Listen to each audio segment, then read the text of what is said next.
അപ്പോ പ്രവീൺ പുരുഷോത്തമനുണ്ട് പത്തനംതിട്ടയിലും. പ്രവീൺ, നമ്മൾ പറയുകയായിരുന്നു ആ പത്തനംതിട്ടയുടെ ആവേശം. അപ്പോൾ ഇവർക്കാർക്കും പത്തനംതിട്ട ജില്ലക്കാരില്ല ഇവിടെ നിലവിൽ, ഞാനല്ലാതെ. അപ്പോൾ സുജയ പാർവതി ഉണ്ട്. അങ്ങനെ പത്തനംതിട്ടയുടെ വലിയൊരു ടീം നമ്മുടെ ഡെസ്കിന്റെ ഭാഗമായിട്ടും ഉണ്ട്. അപ്പോൾ ഈ ആറന്മുള വള്ളസദ്യ ഞാൻ നേരത്തെ എനിക്ക് മിസ്സായത് അവിടുത്തെ വഞ്ചിപ്പാട്ടാണ്. എന്തായാലും വഞ്ചിപ്പാട്ടിന്റെ ഒരുക്കങ്ങളൊക്കെ തുടങ്ങിയോ?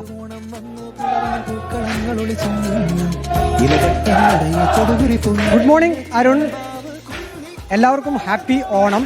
ആദ്യമേ തന്നെ അടിപൊളി ഒരു ദൃശ്യം കാണിച്ചു തരാം.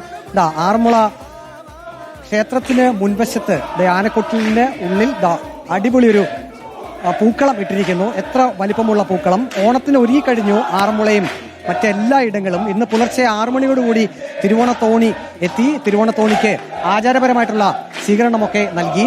ആറന്മുള എന്ന് കേൾക്കുമ്പോൾ നമുക്ക് ഏറ്റവും ലോക പ്രശസ്തമായിട്ടുള്ളത് ആറന്മുള കണ്ണാടി, ആറന്മുള പള്ളിയോടം, ആറന്മുള വള്ളസദ്യ എന്നിവയാണ്. അതാ കണ്ടില്ലേ, ആറന്മുള പള്ളിയോടത്തിന്റെ ഒരു മിനിയേച്ചറാണിത്. ഇതാണ് ലോക പ്രശസ്തമായിട്ടുള്ളത്. ഇനിയിപ്പോൾ ഉത്രട്ടാതി ജലമേളയൊക്കെ നടക്കാൻ പോകുന്നു. ആറന്മുള പള്ളിയോടത്തിന്റെ ഒരു മിനിയേച്ചർ, അതും ഒപ്പം തന്നെ നിലവിളക്ക്, മനോഹരമായിട്ടുള്ള പൂക്കളം, അതിനോടൊപ്പം വഞ്ചിപ്പാട്ട് നമുക്ക് ഇവിടെ കേൾക്കാൻ സാധിക്കും.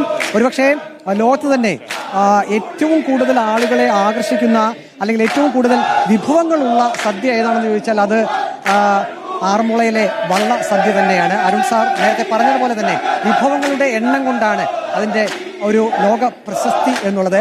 ഇന്നിപ്പോൾ തിരുവോണത്തോണി എത്തി. ഇനി അല്പസമയത്തിനകം ഇവിടെ തിരുവോണ സദ്യക്കുള്ള ഒരുക്കങ്ങളൊക്കെ ആരംഭിക്കും. എത്രമാത്രം ആവേശത്തിലാണ് ആറന്മുള? എത്രമാത്രം ആവേശത്തിലാണ് ആറന്മുള? ഏറ്റവും ക്ലൈമാക്സിലായിട്ടുള്ള ഒരു ദിവസമാണ് ഇന്ന്. തിരുവോണത്തോണി വന്നതാണ്, തിരുവോണ സദ്യ നടക്കുന്ന ദിവസമാണ്, ഏറ്റവും വലിയ ആഘോഷമാണ്. വള്ളംകളിക്ക് മുമ്പുള്ള ഈ പരിപാടി ആറന്മുളയിൽ ആയിരക്കണക്കിന് ആളുകളാണ് ക്ഷേത്രത്തിലെത്തിയിട്ടുള്ളത്. ഇന്ന് പ്രത്യേകമായി ഓണസദ്യ ആറന്മുള ക്ഷേത്രത്തിൽ ഒരുക്കിയിട്ടുണ്ട്. എല്ലാം കൊണ്ടും സംതൃപ്തമായ ഒരു ഓണം എല്ലാവർക്കും ആശംസിക്കുന്ന ദിവസം കൂടാണ് ആറന്മുള ക്ഷേത്രത്തിൽ. വരുന്ന എല്ലാ ഭക്തജനങ്ങൾക്കും ഓണസദ്യ ഉണ്ടാം. ഇന്ന് വരുന്ന ആളുകൾക്ക് 11 മുതൽ 1 വരെ വരുന്നവർക്കെല്ലാം തന്നെ ആറന്മുള ക്ഷേത്രത്തിലെ പള്ളിയോട സേവാ സംഘം നടത്തുന്ന ഓണസദ്യയിൽ പങ്കെടുക്കാം. വള്ളസദ്യ അല്ല. പ്രവീൺ, അപ്പോൾ ആറന്മുള പാർത്ഥസാരഥി ക്ഷേത്രത്തിൽ നിന്നാണ് പ്രവീൺ പുരുഷോത്തമൻ ചേർന്നത്.